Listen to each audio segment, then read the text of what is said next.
جب فرصت ملے بندہ وضو کر کے سر سجدے میں رکھ لے، قرآن پاک کی تلاوت شروع کر دے، اور جب دل زیادہ بے چین ہو جائے تو پھر وضو کرے، ہلکی سی خوشبو لگائے، مدینے کی جانب منہ کرے اور محبوب کریم صلی اللہ علیہ وآلہ وسلم پر درود و سلام پڑھنا شروع کر دے۔ شاعر کیا کہتا ہے؟ راتیں بھی مدینے کی، باتیں بھی مدینے کی، جینے میں یہ جینا ہے، کیا بات ہے جینے کی۔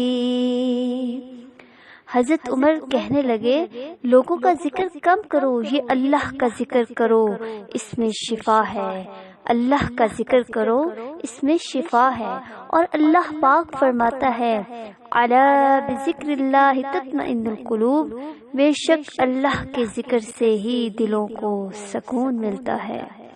حضرت سلطان العارفین لکھتے ہیں، کیا ہی خوب لکھتے ہیں، دل دریا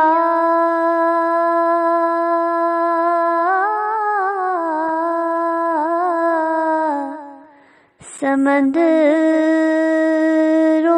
ڈوبے،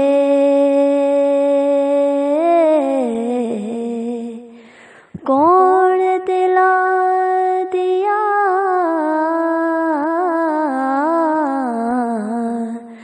جانے ہو۔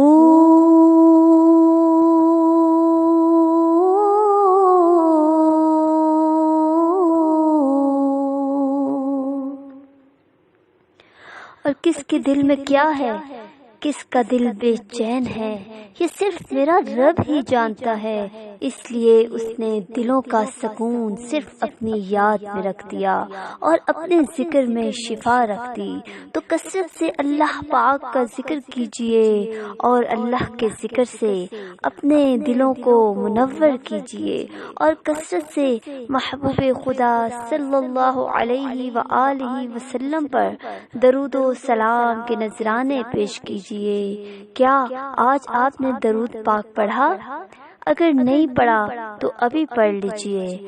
اللہم صلی علی سیدنا و مولانا محمد